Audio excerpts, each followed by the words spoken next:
भ्रष्टाचार की first anniversary पर, भ्रष्टाचार की सालगिरह पर, भ्रष्टाचार के जो राइट हैंड मैन है दिल्ली में, उनको जब 1 वर्ष पूरा हुआ है उनके पार्टी के अनुसार जेल की सलाखों के पीछे, क्योंकि शिक्षा मंत्री के नाते कम और शराब मंत्री के नाते ज्यादा उनका ध्यान रहता था और योगदान रहता था, तो आज माफी मांगने के बदले महात्मा गांधी जी से खासकर माफी मांगने के बदले कुछ लोग जो भ्रष्टाचार के सरगना हैं वो अपने लिए नोबेल प्राइज की मांग रख रहे हैं।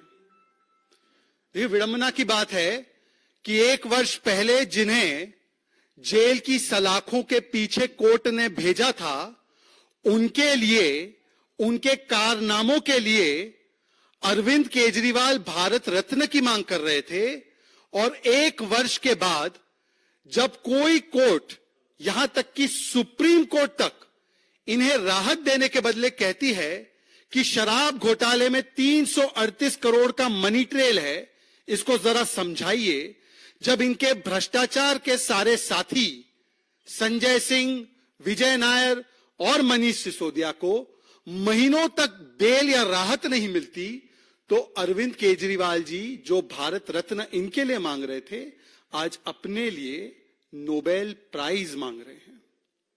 माफी नहीं मांग रहे, नोबेल प्राइज मांग रहे हैं। एक पुराना गाना है, मैं तो आप लोगों से थोड़ा सा कम उम्र का हूं, परंतु आप जो मेरे सीनियर यहां पे बैठे हैं, वो गाना है, मेरे माता पिता काफी सुनते थे। देखो तेरे संसार की हालत क्या हो गई भगवान, कितना बदल गया इंसान। आज मैं दिल्ली प्रदेश कार्यालय से यहां की ओर आ रहा था, तो बीच में किसी ने मुझको रोका और कहा कि इस गाने के लिरिक्स थोड़ा सा बदल गए हैं। आज ये लिरिक्स ये हो चुके हैं, देखो दिल्ली वासियों तुम्हारा सीएम, उसकी हालत क्या हो गई जनता रूपी भगवान, कितना बदल गया ये इंसान। ये वही इंसान है, ये वही अरविंद केजरीवाल है जो आम आदमी पार्टी की शुरुआत होने से पहले अन्ना हजारे की छत्र छाया में जब होता था, तब कहता था कि पहले इस्तीफा होगा और फिर जांच होगी। और आज इस्तीफा तो दूर की बात, आज जांच में सहयोग देने से भी कतरा रहे हैं ये लोग। कितना बदल गया ये इंसान, जो बच्चों की सौगंध खाकर कहता था कि देखिए जी, हम कांग्रेस से कभी हाथ नहीं मिलाएंगे, हम कभी समझौता नहीं करेंगे, हम लालू प्रसाद यादव को जेल के पीछे पहुंचाएंगे, हम समाजवादी पार्टी के मुखिया को जेल के पीछे पहुंचाएंगे, सोनिया गांधी को जेल के पीछे पहुंचाएंगे। कितना बदल गया ये इंसान कि आज इन्हीं की संगत में बैठे बैठे इस्तीफा देना दूर की बात, 7-7 बार समन आने पर जांच में सहयोग करने से भी कतराते हैं। ये किस प्रकार से बदला है ये इंसान। और मित्रों, आज ये जो बातें कह रहे हैं ना, ये बात सच है, नोबेल प्राइज तो मिलना चाहिए। इस बात पर मैं स्वीकारता हूं कि उनको नोबेल प्राइज मिलना चाहिए। पहला नोबेल प्राइज मिलना चाहिए भ्रष्टाचार करने के लिए, हर विभाग में भ्रष्टाचार करने के लिए नोबेल प्राइज मिलना चाहिए। उसके बाद नोबेल प्राइज मिलना चाहिए कि भ्रष्टाचार करने के बाद भगोड़े बनना है, विक्टिमहुड कार्ड खेलना है, भ्रष्टाचार को शिष्टाचार बताना है, और फिर अत्याचार करके ड्रामा और नौटंकी करनी है। इसके लिए, नौटंकी और ड्रामा के लिए जरूर नोबेल प्राइज मिलना चाहिए, अगर ये कैटेगरी में नोबेल प्राइज दिया जाता है तो। और तीसरा नोबेल प्राइज झूठ बोलने के लिए दिया जाना चाहिए।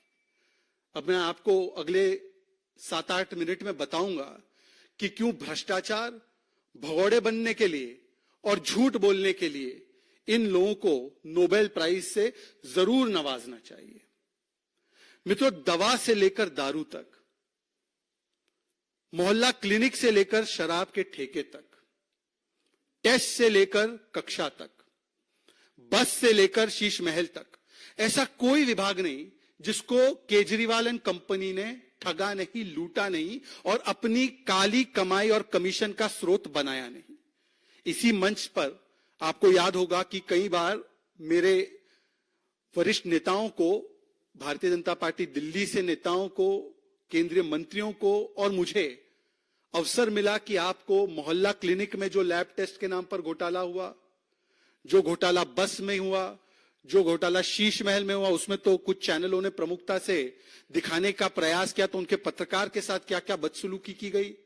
जिस प्रकार से शराब घोटाला हुआ, जिसमें कोर्ट किसी भी स्तर पर राहत देने को तैयार नहीं है, उल्टा टिप्पणी पर टिप्पणी करे जा रहा है कि प्राइमा फेसाई ये शराब घोटाला एस्टैब्लिश होता है। अब इन सारे घोटालों के बाद, और देखिए शराब के बाद पानी में भी घोटाला, और आज मित्रों मैं आपके सामने किस प्रकार से लगभग 70,000 करोड़ का घोटाला आम आदमी पार्टी कर रही है, उसके कुछ प्रमाण आपके सामने रखना चाहता हूं। 70,000 करोड़ का घोटाला। मित्रों, आज दिल्ली जल बोर्ड, ये दिल्ली जल बोर्ड भ्रष्टाचार, कमीशनखोरी और हर प्रकार के अवैध कारनामों का अड्डा बन चुका है केजरीवाल के नेतृत्व में। अभी हाल ही में आपको याद होगा कि दिल्ली जल बोर्ड के कई वरिष्ठ अधिकारीगण, इनको गिरफ्तार किया गया क्योंकि इनकी इन्वॉल्वमेंट, इनकी संलिप्तता थी एक बड़े स्कैंडल में, जहां पर कॉन्ट्रैक्ट्स फर्जी कॉन्ट्रैक्टर्स को दिए जा रहे थे।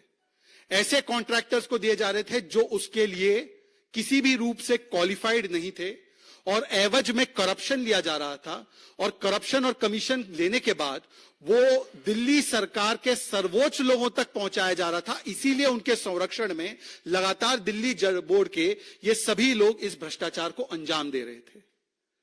अब दिल्ली जल बोर्ड के माध्यम से OTS, वन टाइम सेटलमेंट के नाम पर वन टाइम सुपर स्कैम की तैयारी अरविंद केजरीवाल कर रहे हैं। ये वन टाइम सेटलमेंट का हिजाब है, वन टाइम सुपर स्कैम का असली चेहरा है, और ये बहुत बड़ा घोटाला है। देखिए, शराब में भी घोटाला और अब जल में भी घोटाला। मतलब अगर आप देखें तो ग्लास में जो लोग करते हैं सेवन इन चीजों का, अच्छी बात नहीं है, तो शराब और पानी दोनों को लेकर घोटाला है। किसी चीज को छोड़ना नहीं है, 360 डिग्री घोटाला करना है। तो 360 डिग्री घोटाला कैसे करते हैं, अब शराब के बाद पानी में भी घोटाला करने की जो नौबत सामने आई है, इसके बारे में मैं आपको बता रहा हूं। अभी कुछ दिनों से केजरीवाल जी कह रहे हैं कि कुछ उपभोक्ताओं के इन्फ्लेटेड बिल्स आ रहे हैं, 10 लाख उपभोक्ताओं के इन्फ्लेटेड बिल्स आ रहे हैं, और उनके बढ़े हुए बिल्स, इन्फ्लेटेड बिल्स के लिए राहत देने के लिए हम प्रयास करना चाहते हैं। हम चाहते हैं कि इनको राहत दे दी जाए, परंतु हमें रोका जा रहा है जी, हमें कुछ काम नहीं करने दिया जा रहा है।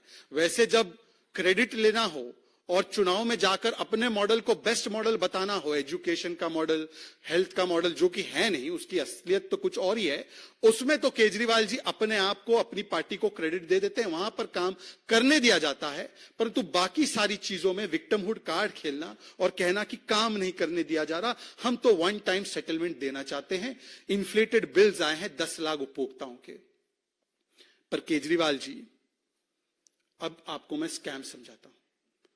2012 से लेकर 2014 तक हर रोज अरविंद केजरीवाल प्रेस कॉन्फ्रेंस करते थे तो एयर फ्लो वाटर मीटर को लेकर बैठते थे। जैसे वो पहले लिस्ट भी लेकर बैठते थे जिसमें सोनिया जी, लालू जी, राहुल जी, शरद पवार जी, इन सबके नाम थे। लिस्ट के साथ साथ एयर फ्लो मीटर लेकर बैठते थे, और 2012 से 14 के बीच आए दिन वो कांग्रेस की सरकार पर आरोप लगाते थे, कहते थे कि ये कांग्रेस की जो सरकार है वो जानबूझकर भ्रष्टाचार करने के लिए ये एयरफ्लो मीटर लगाकर इन्फ्लेटेड बिल्स कंज्यूमर के मत्थे थोप कर उनसे वसूली करके दिल्ली जल बोर्ड के माध्यम से और अन्य माध्यमों से करप्शन करने का एक पैंतरा आजमा रही है।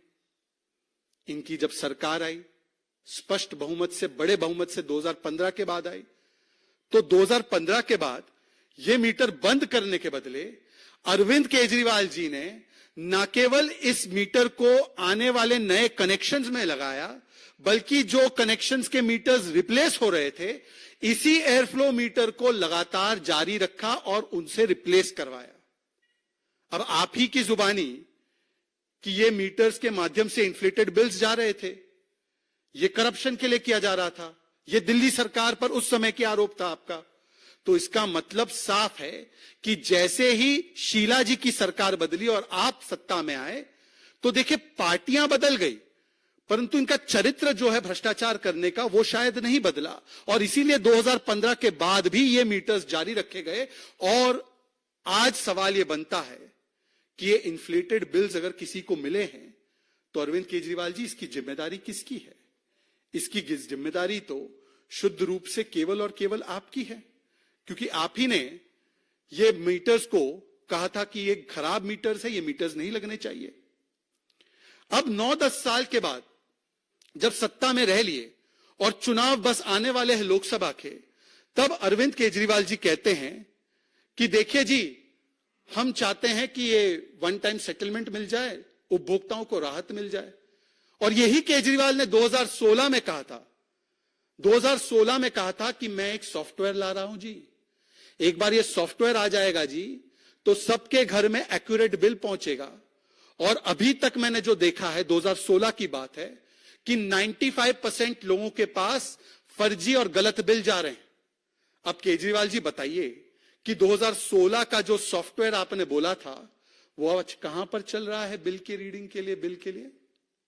जो आपने कहा था 95% लोगों के पास गलत बिल जा रहा है, तो आज उपभोक्ताओं का जिनको इन्फ्लेटेड बिल मिला है आपके हिसाब से 10 लाख ही आंकड़ा कैसे है? 95% तो कई गुना ज्यादा होने चाहिए। आज अरविंद केजरीवाल जी बताइए कि 9-10 वर्षों के बाद साफ पानी देने का जो आपने वादा किया था कि टैप के माध्यम से घर घर तक पानी पहुंचेगा, उस वादे को तो पूरा नहीं कर पाए। इस मीटर को हटाने का जो वादा किया था उसको पूरा नहीं कर पाए। और 9-10 साल के बाद अगर आप इन्फ्लेटेड बिल की बात करते हैं तो ये बिल जनरेट कौन करता है? क्या ये बिल कोई भारतीय जनता पार्टी के दफ्तर से जनरेट हो रहा है, या ये बिल दिल्ली जल बोर्ड ही जनरेट कर रही है? और यदि ये बिल दिल्ली जल बोर्ड ही जनरेट कर रही है तो हमारा आपसे एक सुझाव है अरविंद केजरीवाल जी, ये बिल जनरेट हो फिर वो कैंसल हो, इससे अच्छा तो आप ये कर दीजिए कि जिस किसी के बिल में इन्फ्लेटेड आया है, गलती आई है, उस बिल को डीजेबी के माध्यम से जीरो कर दीजिए। वैसे भी तो 21,000 लीटर तक जब पानी मिलता है और उसके लिए तो कोई बिल नहीं देना पड़ता, आपका ये वादा था, आपकी ये स्कीम थी। ये ओटीएस स्कीम कहां है मुझे नहीं पता, पर यह स्कीम तो थी ना, 21,000 लीटर तक पानी माफ, पानी मुफ्त। तो यदि ऐसा है तो जिनके भी गलत है आप उसको जीरो कर दीजिए, प्रॉब्लम सॉल्व हो गई। पर यह प्रॉब्लम सॉल्व करनी नहीं है, यह उपभोक्ताओं के लिए कोई कंसर्न नहीं है, यह अब भ्रष्टाचार का नया माध्यम ढूंढने का एक तरीका है। मित्रों, आपको मैं एक और चीज के प्रति ध्यान आकर्षित कराना चाहता हूं। 2023 के अंत में हमारे कर्मठ प्रदेश अध्यक्ष वीरेंद्र सचदेवा जी ने और हमारे बाकी के नेताओं ने एक एसटीपी टेंडर स्कैम के बारे में भी दस्तावेज सार्वजनिक पटल पर लाने का काम किया था और संभवतः उसको बाकी अथॉरिटीज के पास भी पहुंचाने का काम किया। हजारों करोड़ों का उसमें स्कैम हुआ। ऐसे एक नहीं, कॉन्ट्रैक्ट देने दिलवाने में दिल्ली जल बोर्ड के माध्यम से हजारों हजार करोड़ का स्कैम हुआ है। और इन तमाम स्कैम्स को इस प्रकार से फंड करने के लिए, ताकि इन कॉन्ट्रैक्टर्स को, जिनको ये अवैध तरीके से कॉन्ट्रैक्ट दिलाए गए हैं, जिनको ये अवैध तरीके से कमीशन के बेसिस पर दिए गए हैं, इन तक किसी प्रकार से पैसा पहुंचाया जाए, इसके लिए ये पूरी कवायद है। मैं आपको बताना चाहता हूं और आप जानकर शौक हो जाएंगे, चौंक जाएंगे, कि जो केजरीवाल जी कहते हैं कि मैंने सारी चीजों को ठीक कर दिया है, मैंने रेवेन्यू दिल्ली सरकार का सरप्लस में लाने का काम किया है। यदि आपने दिल्ली सरकार का सरप्लस रेवेन्यू कर दिया है तो पिछले 10 वर्षों में दिल्ली जल बोर्ड का रेवेन्यू सरप्लस में क्यों नहीं हुआ? आज दिल्ली जल बोर्ड पर जो कर्जा 20,000 करोड़ से कम का था, 2021-22-23 आते आते दिल्ली जल बोर्ड पर 80,000 करोड़ का कर्जा है। नोट कीजिए, जो कर्जा मात्र 20,000 करोड़ का पहले था, वो कुछ वर्षों में बढ़ते बढ़ते बढ़ते बढ़ते, मतलब कि हर वर्ष दिल्ली जल बोर्ड का नुकसान होते होते होते होते, पिछले वर्ष भी अगर आप देखेंगे तो 1,000 करोड़ से ज्यादा का नुकसान हुआ है, वो आज 80,000 करोड़ का डेट है। ये तो कहते हैं ना कि हमने सब कुछ ठीक कर दिया जी, रेवेन्यू सरप्लस हमने सरकार के बजट को कर दिया जी, हालांकि दिल्ली का सरप्लस रेवेन्यू ही था, परंतु ये कहते हैं, क्लेम करते हैं। तो दिल्ली जल बोर्ड का, जबकि नेतृत्व दिल्ली जल बोर्ड का या तो उनके स्वयं के हाथों में रहा है या उनके चहीते मंत्रियों के हाथों में रहा है, राघव चड्ढा से लेकर सौरभ भारद्वाज इनके हाथों में रहा है, तो आज तक इसको ठीक क्यों नहीं कर पाए? ये ठीक इसलिए नहीं कर पाए, ये इसलिए घाटे में है दिल्ली जल बोर्ड, क्योंकि बार बार दिल्ली जल बोर्ड के माध्यम से एसटीपी टेंडर प्लांट का हो या अलग अलग इस प्रकार के कॉन्ट्रैक्ट हो, उन कॉन्ट्रैक्ट्स की असली कीमत मानो 100 करोड़ है तो उसको इन्फ्लेट करके 500 करोड़, 600 करोड़, 700 करोड़, 1000 करोड़ करके अपने चहीते कॉन्ट्रैक्टर को दिलवाना, बीच में घूस लेना और दिल्ली की जनता के पैसों के माध्यम से ये दिल्ली जल बोर्ड के घोटाले में दिल्ली जल बोर्ड के नुकसान की भरपाई करने का ये एक sophisticated one time super scam का स्कीम है। समझिए इस बात को, ये कोई जनता के लिए नहीं है। जनता के लिए होता तो पिछले वर्ष करते, जनता के लिए होता तो उससे पिछले वर्ष करते। आज क्यों कर रहे हैं? क्योंकि चुनाव आने से पहले आप शराब मॉडल याद कीजिए, जैसे ही चुनाव आ रहा था तो त्वरित शराब की पॉलिसी में चेंजेस किए गए, शराब घोटालेबाजों के साथ डील की गई, उनके तरफ से कमीशन कलेक्ट करने के लिए संजय सिंह से लेकर मनीष सिसोदिया से लेकर विजय नायर, ये सभी लोग आ गए और वो पैसा आया चुनाव में लगा, पंजाब के चुनाव में, गुजरात के चुनाव में, बताइए महात्मा के प्रदेश के चुनाव में इसका इस्तेमाल किया गया। और आज वही मोडस ऑपरेंडी है। जैसे ही चुनाव आ रहे हैं कॉन्ट्रैक्टर्स का दबाव आ रहा है, जी हमने तो दे दिया था आपको कमीशन, हमारा पैसा क्लियर करवाओ, हमने आपको हजारों करोड़ रुपए कमीशन दे दिए हैं, हमें जल्द से जल्द ये जो कॉन्ट्रैक्ट हमने लिया था उसके पैसे दिलवाओ। तो इस चक्कर में दिल्ली जल बोर्ड जिस पर 80,000 करोड़ का कर्जा है, जिसके पास अब पैसे नहीं है, तो दिल्ली सरकार के बाकी पैसे उसमें ट्रांसफर हो जाए और वो ट्रांसफर करके जेबें भरी जाए कॉन्ट्रैक्टर्स की और कमीशन बड़े पैमाने पर और भी खाया जाए चुनाव से पहले। अन्यथा मैंने आपको एक सुझाव दिया है कि सारे जो बिल जनरेट हुए, मैं तो कह रहा हूं 10 लाख क्यों, सारे जो बिल जनरेट हुए उसको जीरो कर दीजिए। सॉफ्टवेयर जो लाने वाले थे वो सॉफ्टवेयर ले आइए। नियत साफ पानी की नहीं है, नियत केवल और केवल सफाई करनी है तिजोरी की। ये तिजोरी की सफाई का मोडस ऑपरेंडाई है, साफ पानी का मोडस ऑपरेंडाई नहीं है और ना ही उपभोक्ताओं को राहत देने का मोडस ऑपरेंडाई है। इसीलिए आज मैं कुछ स्पेसिफिक सवाल पूछना चाहता हूं केजरीवाल जी से इस विषय पर और आगे के फिर विषय पर कुछ सवाल रखना चाहता हूं। केजरीवाल जी 2016 वाला सॉफ्टवेयर कहां है? Kejriwal ji air flow water meter के इस्तेमाल को बंद क्यों नहीं किया आपने? केजरीवाल जी 95% कंज्यूमर्स को अगर ये समस्या है तो इनका आंकड़ा 10 लाख क्यों है? केजरीवाल जी आप कह रहे हैं कि कोविड काल में, अभी उनका आपने सुना होगा, तो कोविड काल से इन्फ्लेटेड बिल्स आ रहे हैं, तो अगर कोविड काल से है तो 2012 तक के बिल से अब आप क्यों चाहते हैं कि वेव कर दिया जाए? कोविड तो 2020-21 की बात है, तो बिल्स वहां से वेव करने की बात करते, आप तो 2012 से बात कर रहे हैं। ये ऐसा क्यों? इसका मतलब लक्ष्य कुछ और है। केजरीवाल जी अगर आपकी नीयत साफ है तो दिल्ली जल बोर्ड के अकाउंट्स की ऑडिटिंग क्यों नहीं करवाते? अकाउंटिंग और ऑडिटिंग की बातें आप जरूर करते हैं, परंतु सीएजी को दिल्ली हाईकोर्ट में जाकर कहना पड़ा, और इसको नोट कर दीजिए, सार्वजनिक पटल पर उपस्थित है। सीएजी ने दिल्ली हाईकोर्ट से कहा कि अरविंद केजरीवाल और उनकी सरकार डीजेबी के अकाउंट्स उनको मुहैया नहीं करवा रही है, उनको लगातार कहने के बाद भी अकाउंट्स नहीं दिए जा रहे हैं, जिसकी वजह से वर्षों से सीएजी ऑडिट नहीं हो पा रही है। और क्योंकि अगर सीएजी ऑडिट हो जाएगी तो जो भी मैंने अभी कहा है कि इन्फ्लेटेड कॉन्ट्रैक्ट्स दिए गए हैं, अपने रिश्तेदारों को, अपने दोस्तों को, अपने साथियों को कमीशन की एवज पर इनलीगली कॉन्ट्रैक्ट्स दिए गए हैं, वो सारा का सारा सच जो है वो बाहर आ जाएगा। और ये बात बाहर ना है परंतु एक कॉन्ट्रैक्टर्स को पैसा चला जाए, इसके लिए ये नया माध्यम है भ्रष्टाचार करने का। मित्रों, पर एक और बात, आज बोल रहे हैं 1 साल हुए हैं मनीष सिसोदिया की गिरफ्तारी को और शिक्षा में क्रांति लाई। शिक्षा में कौन सी क्रांति लाई वो तो आप देख लीजिए, हाईकोर्ट ने अभी टिप्पणी की है दिल्ली के सरकारी स्कूल की व्यवस्था पर। पर क्रांति एक जरूर लाई है और वो क्रांति एबीसीडी क्रांति है, घोटाले की क्रांति है। ये एबीसीडी का जो मतलब है वो ये है, A for avoid summons, B for भाग जाओ फ्रॉम समन्स, सी फॉर किसी तरह से कवर अप कर दो समन्स का, और डी फॉर डाइवर्ट करके ड्रामेबाजी करो समन्स पर।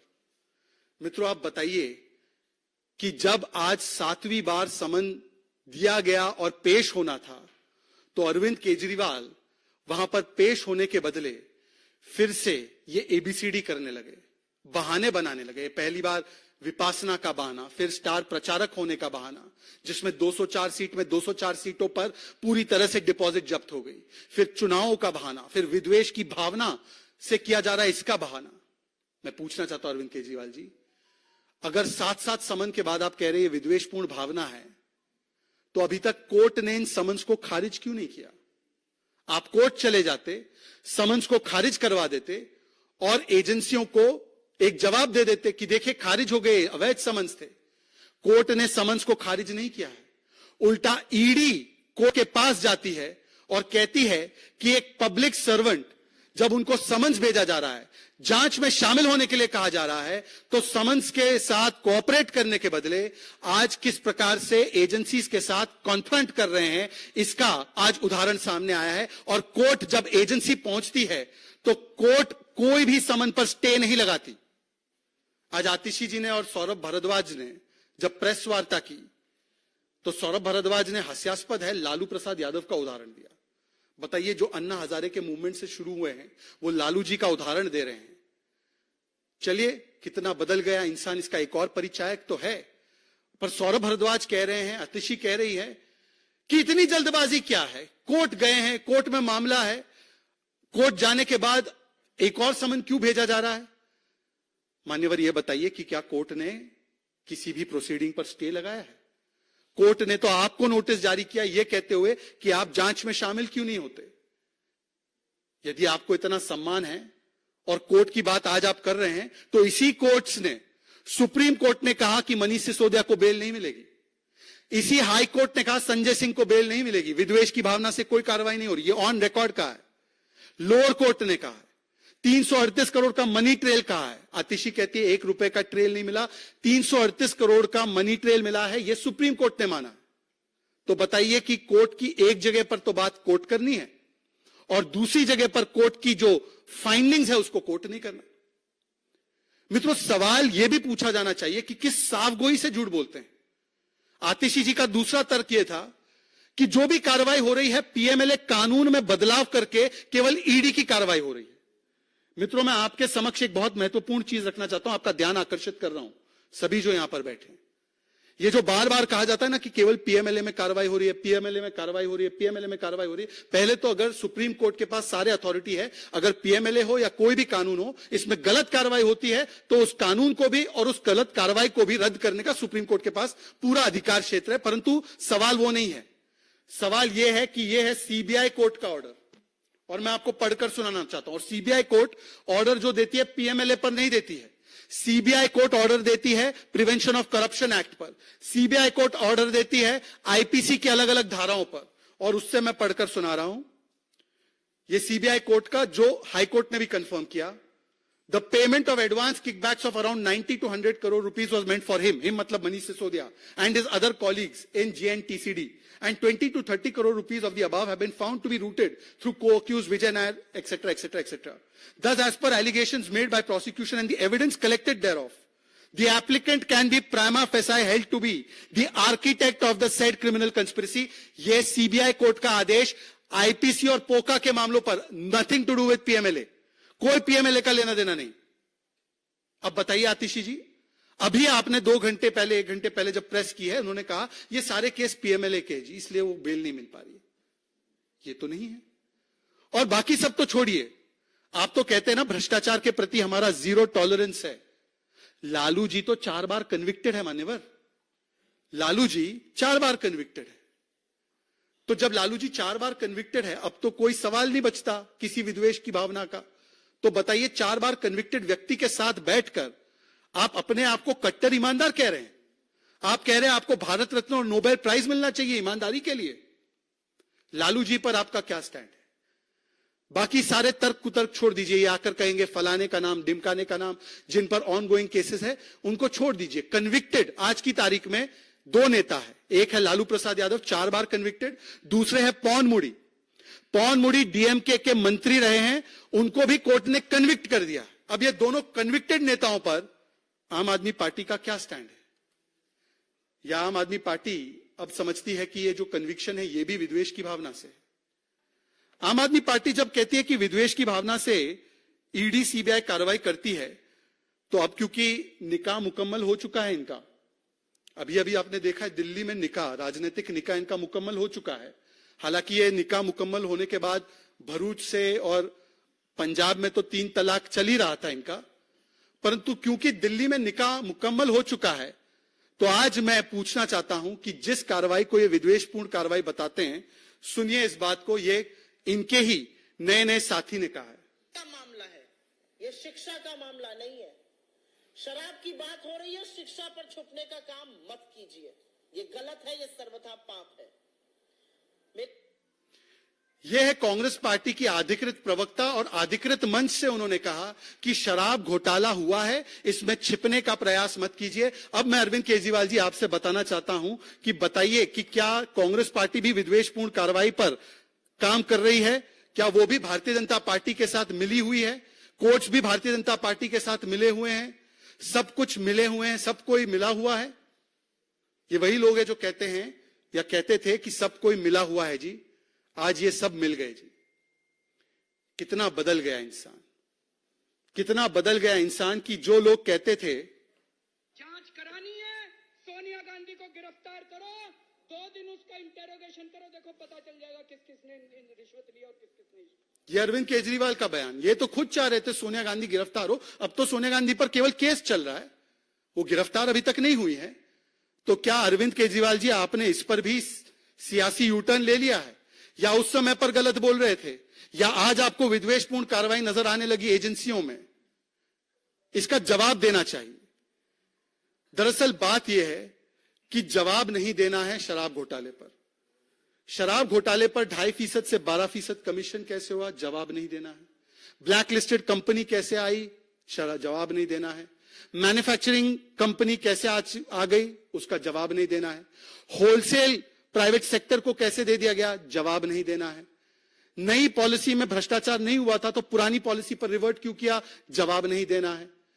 हजारों करोड़ रुपए का मुनाफा शराब घोटालेबाजों की जेबों को भरने के लिए क्यों दिया गया? जवाब नहीं देना है। इसलिए ड्रामा करना है, ध्यान भटकाना है, और किसी भी तरीके से अपने आप को विक्टिमहुड कार्ड खेलकर बचाने का प्रयास करना है।